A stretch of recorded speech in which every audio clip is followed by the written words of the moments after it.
Dante's Boxing Nation, what's going on, guys? You know, when it comes to this fight between Canelo Alvarez and Edeslani Lara, I've been on a fence in some ways.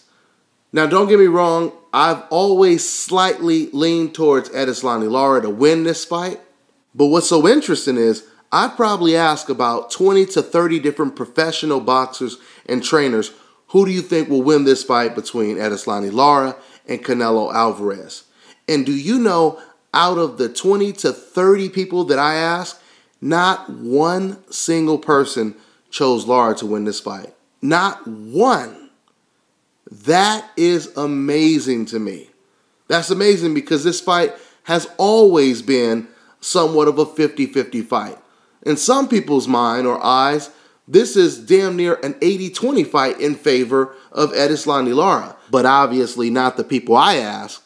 So hearing that many people saying the same exact thing, oh, Canelo's going to win this fight, Canelo's going to win this fight for this reason and for that reason. Now, that can kind of persuade a lot of people, but it didn't persuade me. Now, I'm going to tell you what has influenced me slightly, and that is the number of upsets that we've been having in the sport of boxing lately. Last weekend, we had Miguel Cotto dethroning Sergio Martinez. This weekend, we had Chris Algieri dethroning Ruslan Provodnikov. Hell, I even believe that the Carl Froch versus George Groves fight, the rematch, was a slight upset. So all of these series of events has made me feel more comfortable with who I'm picking to win this fight. Before I even get into that, let's go ahead and talk about the reasons why a lot of people are picking Canelo to win this fight. See, this is my whole thing. If you were to tell me I think Canelo is going to win the fight because Lara doesn't really have that much of an inside game or something like that, then, I may say, okay, well, at least that's logical, all right? But when I find out that the majority of people, at least the majority of people that I ask, they are solely basing their prediction on one fight, and we all know what fight that is, Lara versus Angulo. I keep hearing everyone say the exact same thing. Well, look at what Angulo did to Lara. If Angulo could drop Lara, and Angulo, he was winning the fight. Angulo was winning until he quit. If he could do that to Lara, imagine what Canelo could do to Lara, right? This is what I keep hearing. They're not basing it on anything else, just this one fight in particular. They're using somewhat of a triangle theory.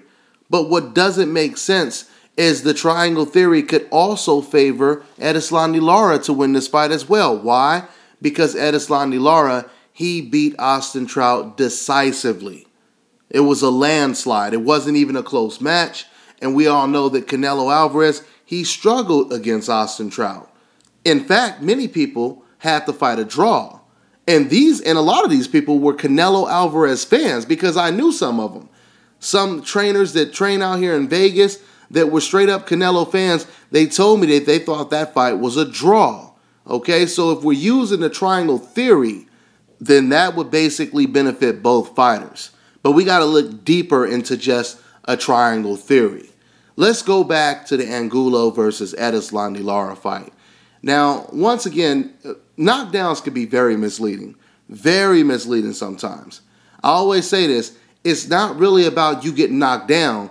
It's really about how you get back up once you get knocked down. For example, let me ask you guys a question. If I were to ask you, who's tougher, Edeslani Lara or Antonio Margarito when he was, tearing through the welterweight division, putting fear into people's eyes and so on and so forth, who would you say is a tougher, more durable fighter? You would most likely say Antonio Margarito, right? Now let's look at the very first time Antonio Margarito was badly hurt against Sugar Shane Mosley. Now, as tough and mean and durable as Margarito's chin was supposed to be, when Sugar Shane Mosley caught Margarito with an overhand right that kind of staggered and hurt him, Margarito was never able to recover. He was hurt at the end of the round, and he was saved by the bell. Once he came out for the next round, Margarito ended up getting knocked out. Now, Edeslani Lara, on the other hand, he responded in a totally different way as opposed to Antonio Margarito, right?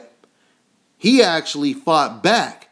He fought back so much to the point to where he ended up forcing his opponent to quit. So the only point that I'm making is you really can't base things off of how someone gets knocked down. It's all about how they get back up.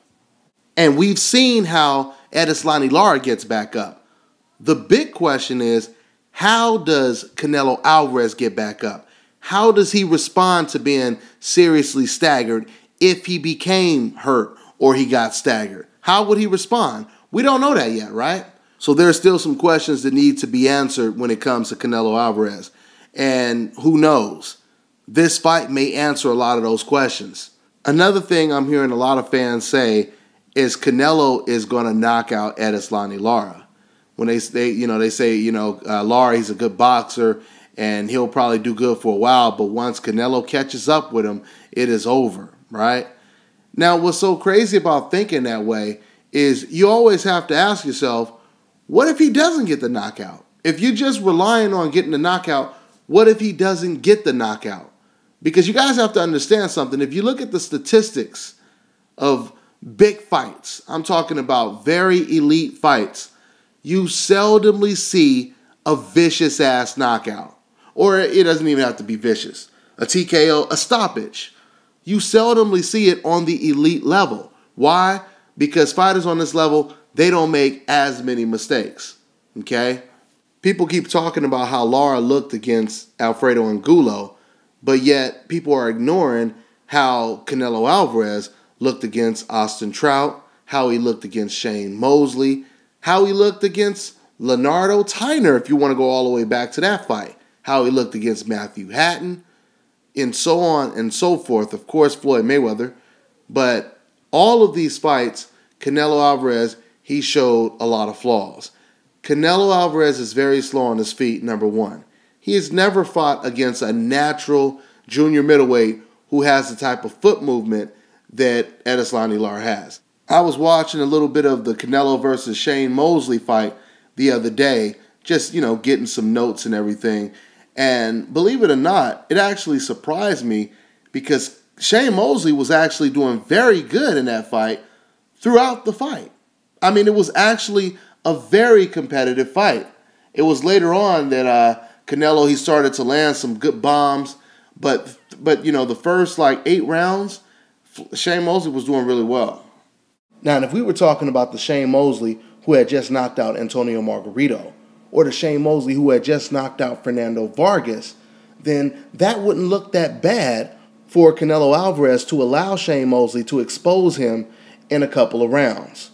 But since we're not talking about that Mosley, we're talking about the Mosley who lost to Floyd, then lost to Manny Pacquiao, before all of that had a draw against Sergio Mora, then he loses to Canelo Alvarez. That does not make Canelo Alvarez look that good, okay? I mean, Canelo Alvarez, he has a lot of weapons. He is definitely a very talented fighter, okay? He has tremendous power. I told you guys that I believe that Canelo is pound for pound one of the hardest punchers in the entire sport of boxing, okay? On top of that, he even has a little bit of slickness to him. He knows how to counter every now and then. He throws a good jab when he wants to. He throws some beautiful punches, nice power combinations and so on and so forth. But with all that being said, Canelo Alvarez, he has the type of flaws that I don't think he's ever going to be able to improve. I mean, even in the Angulo fight, Canelo Alvarez, he came out explosive. And, he looked like he was really coming to send a message, make a point, right? But after about a round, Alfredo Angulo, even though he didn't really do a whole lot, when he started moving forward, there were little small spurts in that fight where all of a sudden Canelo was backing up to the ropes. But when Angulo got Canelo to the ropes, he didn't do anything. He didn't take advantage of the moment. And I truly believe that someone like Edeslani Lara, he will take advantage of the moment. But don't get me wrong, guys. This is still a 50-50 fight, a very competitive fight. I would not be surprised if Canelo knocked out Edeslani Lara. Just like I wouldn't be surprised if Lara actually knocked out Canelo Alvarez.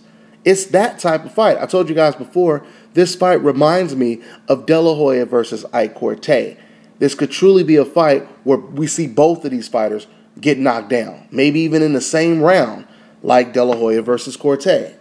See, once again, the majority of fans that are picking Canelo, they're predicting that Erislandy Lara will outbox Canelo for quite some time in the fight. And then eventually, Canelo Alvarez, he will land the big boom. And then that's when he will catch up and he will knock out Erislandy Lara. So in essence, a lot of these fans believe that Canelo needs to knock out Lara to win the fight. And that's where I have a problem with picking Canelo or picking that type of opponent, because it's very hard to rely on your guy getting a knockout at this level. I mean, the last time I seen Canelo Alvarez hurt someone and knock him down was Austin Trout.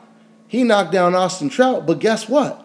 Austin Trout got back up after being knocked down, and he ended up winning the last minute of that round. In fact, even the commentator said that Austin Trout had won the last minute of that round. So when it comes to Canelo knocking someone out, and then at the same time, you got to look at the fact that Erislandy Lara, he got knocked down twice against Angulo, and he was able to recover very quickly. But like I always tell you guys, when it comes to a fighter having tremendous power, that means you are very limited to making mistakes in the ring. And Erislandy Lara, he does make more mistakes than a Floyd Mayweather. That's how he got knocked down twice against Alfredo Angulo. So he could definitely get knocked down, just like, once again, Canelo can get knocked down. The question is, can Canelo hurt Erislandy Lara bad enough to alter the course of a 12-round fight if Canelo can't get the early knockout? That is the question right there. It is still yet to be seen. Canelo does have a very good chance of possibly knocking out Erislandy Lara, but with all the upsets that have taken place lately, I'm going to go with Erislandy Lara to outbox Canelo Alvarez and possibly even catch him and knock him down. But most likely, the fight will go 12 rounds. The problem for Erislandy Lara is Canelo will be dangerous the whole 12 rounds.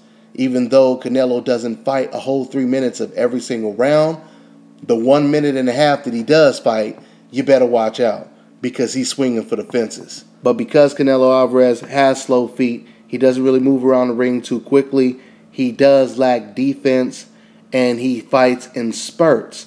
Because of all of that, I believe the fight will look a lot like this picture right here.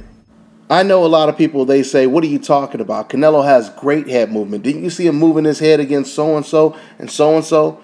But see, what you guys don't understand is the difference between a person who really moves their head good. Canelo Alvarez, he'll show some fancy head movement, right? Just moving his head, moving his head. He'll have opponents not even throwing punches while he's moving his head. And then as soon as Canelo Alvarez stops moving his head, that's when he'll get hit with a 2 or 3 punch combination. That's the type of head movement that Canelo Alvarez has. And because of that, he may get outboxed in this fight relatively easy, okay? So I truly believe that this is the year of the upsets, and the upsets will definitely continue once Lara and Canelo Alvarez get in the ring. That's all I got, guys. I'm on to the next one.